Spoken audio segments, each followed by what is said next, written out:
in the blast in AlJazeera district. The explosion happened just after Friday prayers as food was being distributed to the poor. There's been no immediate claim of responsibility. Also in Pakistan, mourners gathered for the funeral of the former Minorities Minister Shahbaz Bhatti.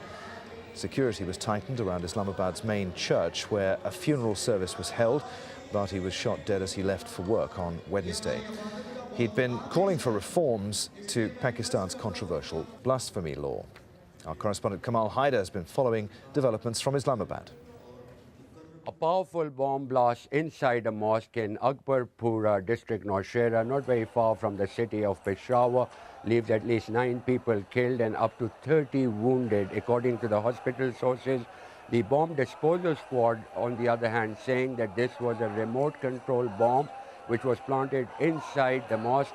It went off just as the Friday prayers had finished and the people were receiving free food. Now here in the city of Islamabad, the body of the slain Minister for Minority Affairs, Shahbaz Bhatti, was brought to a local church where the Prime Minister and other dignitaries were present for a goodbye.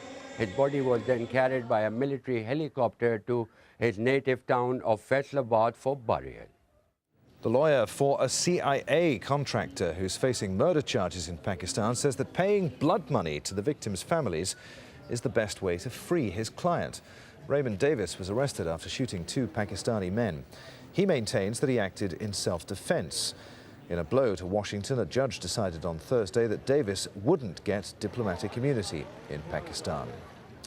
Côte d'Ivoire's UN representative says that the world body is overstretched and can't provide security for all of the country's civilians.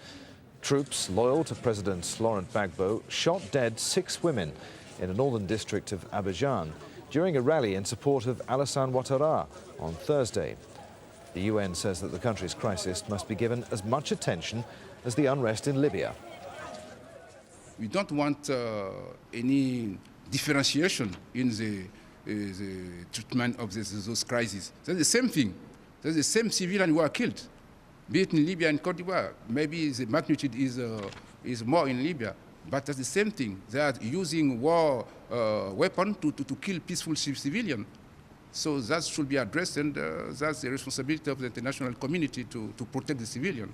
I told you earlier about those reports we were getting from the Libyan capital Tripoli about demonstrators being fired upon. Shots were heard, possibly tear gas being used against them. AlJazeera's Anita McNaught is in the Libyan capital and has been out among the demonstrators today and can bring us up to speed with what she knows about what's happening on the ground. Anita?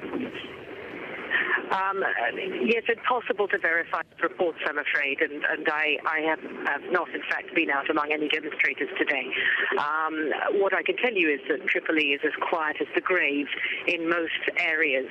There is an extremely high security presence of both police and army. In some areas of the city, there is some evidence that there's been burning tires, but beyond that, it has been a state of essentially lockdown. The shops are shut, the streets are empty, minimal traffic, and as I say, an extremely high and very visible security presence at all major intersections in the city. You say that you haven't been outside. Is that because you've been unable to, Anita? Are you working under any restrictions?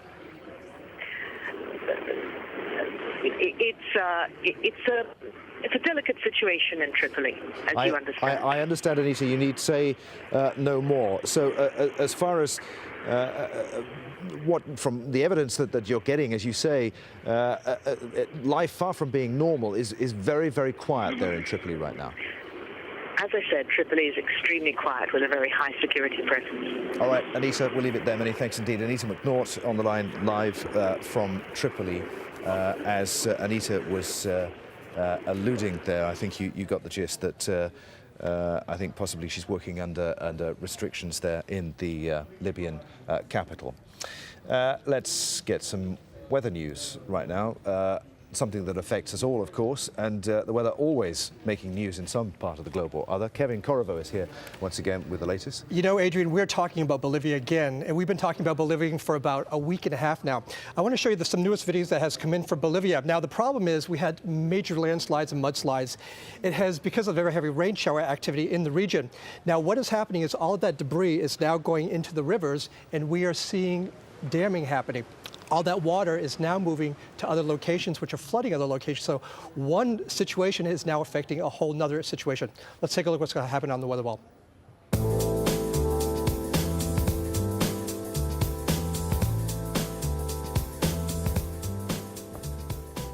Let me show you what's happening down in Bolivia right now. We do have a break in the rain, but like I said in the video, you saw that all this landslide activity has exposed a lot of dirt, a lot of soil, so it's very, very susceptible right now. Here is where we're talking about in Bolivia, La Paz right now.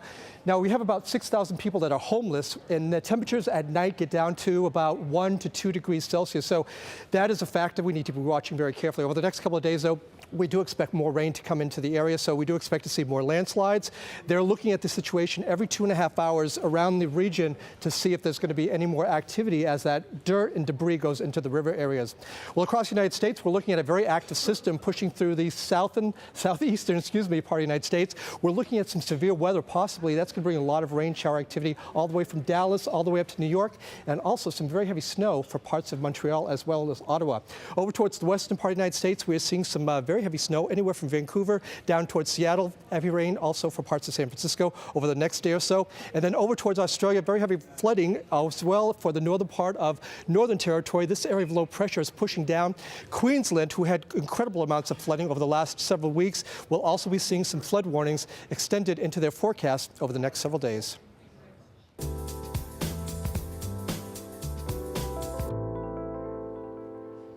Kevin, many thanks indeed.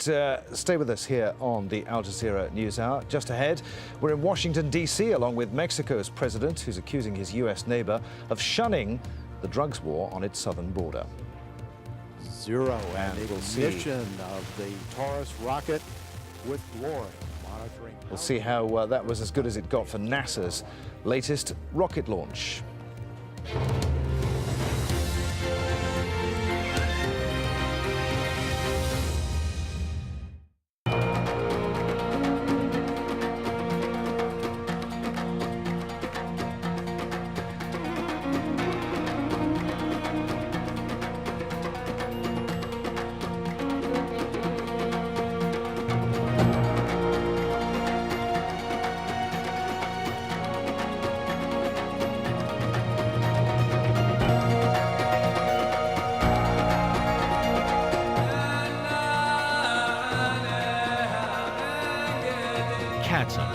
as independent as you are.